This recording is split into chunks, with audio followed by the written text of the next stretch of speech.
Bueno, pues creo que nos está escuchando ya Tomás Gómez. Tomás, ¿cómo estás? ¿Qué tal? Buenas noches. Nada, un placer tenerte aquí y un placer poder hablar contigo más tranquilamente. Te lo voy a preguntar directamente. ¿Tú consideras admisible lo que está pasando en este Partido Socialista, lo que está ocurriendo en la era Sánchez? Entradas en prisión, entra un secretario de organización, sale, le reemplaza a otro, se va con Coldo. Escuchamos una especie de colección de paños calientes extrañísimos de María Jesús Montero. No, esto es inadmisible y desde luego para cualquier persona decente de este país, digo, para cualquier socialista que crea en la decencia, bueno, pues esto es una vergüenza y es algo que hay que poner pie en pared y hay que frenar cuanto antes. La única forma de frenarlo es que Pedro Sánchez deje de ser presidente del gobierno, deje de ser líder del Partido Socialista y que los ciudadanos voten en las urnas y decidan qué quieren para el futuro del país. ¿Cuándo te apartaron a ti de mala manera? ¿Cuándo fue? ¿En qué año fue? Fue en el febrero del 15. Es que no hace tanto, Tomás. Bueno, no hace tanto, pero ya va haciendo tiempo, ¿no? Pero No, lo digo por claro, las cosas que se soltaron sobre Tomás Gómez, ligándole falsamente a determinadas cuestiones, rasgándose todo el mundo la camisa, cuando las informaciones no eran correctas, no había ninguna relación ni con Púnica ni con historias, pero en aquel momento todo el mundo se rasgaba las vestiduras. ¿Cómo va a estar Tomás Gómez? A Tomás Gómez hay que quitarlo. ¿Y ahora? Sí, Pedro Sánchez lo que hace es a todo aquel que pone objeciones a su forma de hacer política, a todo aquel que no le rinde pleitesía, pues lo liquida. A mí me liquidó en su momento, después ha ido uno a uno a todos los líderes regionales que le ponían resistencia. O sea, yo creo que hay un ejemplo que es muy llamativo, ¿no? Y es, bueno, Javier Lambán, un hombre respetado en la izquierda y también respetado también por la derecha, un político de altura que dirigió el gobierno de Aragón y que, bueno, ha habido un desprecio después de su fallecimiento por parte de la dirección del PSOE que es realmente hiriente. Cuando Juan Lobato, alguien que había estado en el entorno de Pedro Sánchez y que había sido protegido y que le habían puesto pues como secretario general de la Federación Madrileña, cuando le piden que intervenga en algo que él entiende que es ilegal y dice que no y va a un notario, automáticamente lo liquidan y ponen a la persona que después ha tenido que ir a testificar al Supremo y que estaba involucrada en todo el asunto de la filtración, que es Pilar Sánchez Acera como número 2 y por lo tanto el aparato de la Federación Madrileña. Pedro Sánchez solo tiene un criterio: liquida todo aquello que le estorba, todo aquello que le cuestiona las decisiones y solo tiene un objetivo, que es el poder. No el gobierno, no gobernar, porque él realmente no está gobernando, no saca medidas adelante. Quiere el poder. La gran pregunta que le hago a Carlos es ¿para qué quiere el poder si no es capaz de ni de sacar unos presupuestos, ni de aprobar una ley, ni de hacer absolutamente nada porque no tiene el respaldo parlamentario? Tomás, fíjate, ¿sabes lo que pasa? Que yo creo que tú o yo, o cualquier persona sensata y normal, claro, se hace estas reflexiones desde una óptica inocente. Porque, claro, todos pensamos que gobernar tiene que ser para conseguir ayudar a tu país, con el proyecto que tengas. O sea, tú, Tomás, lo tendrás más de izquierdas, yo lo tendré más liberal, pero seguro que coincidimos en que los dos estamos convencidos de que con toda la sinceridad pretendemos hacer lo mejor por España. Este señor no tiene ese parámetro.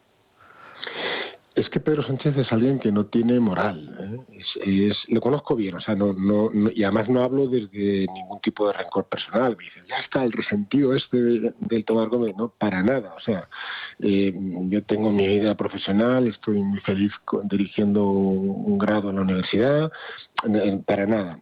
Pero lo conozco hace 35 años y Pedro Sánchez es alguien que carece de moral, es decir, no distingue bien el bien y el mal, del bien del mal. Él tiene un objetivo y si tiene que pasar por encima de quien sea y hacer lo que sea necesario, lo va a hacer. Le da igual pactar con los herederos de ETA, le da igual pactar con un fugado de la justicia que odia a España y que quiere lo peor para el Estado y que además quiere independizarse, le da igual pactar con los hijos políticos del 15M, pactó con Pablo Iglesias, lo hizo vicepresidente del gobierno, con Yolanda Díaz, da igual, todo vale, no hay reglas, ¿no?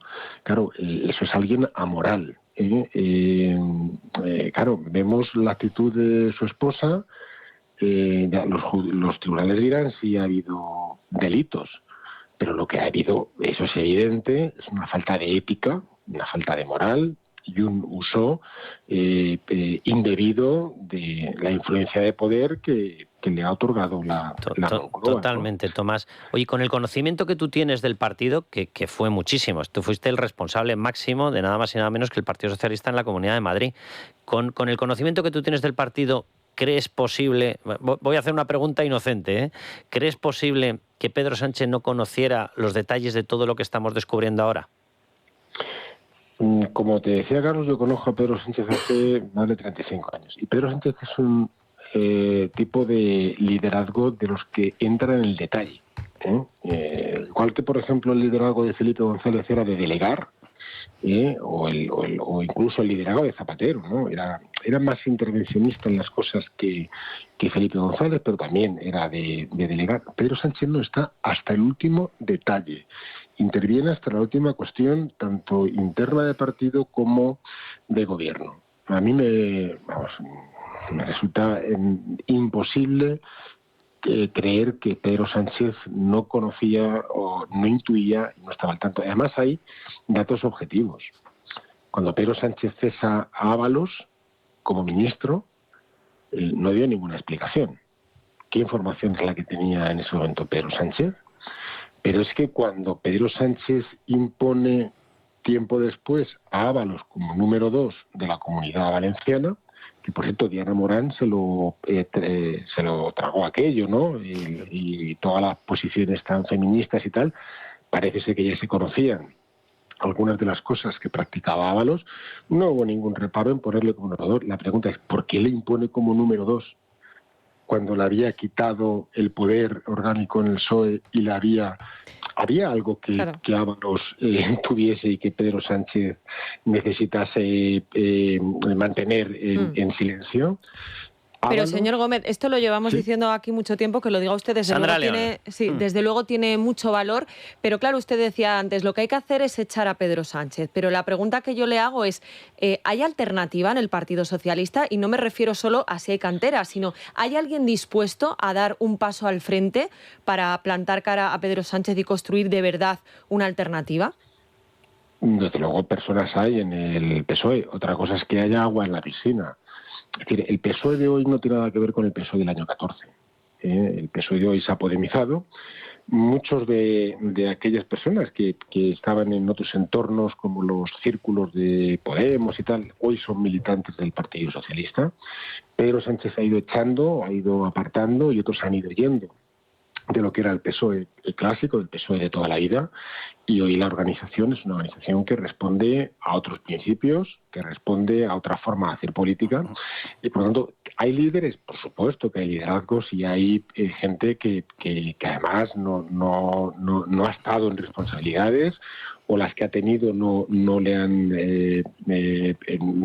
estado quemados en todo esto, ¿no?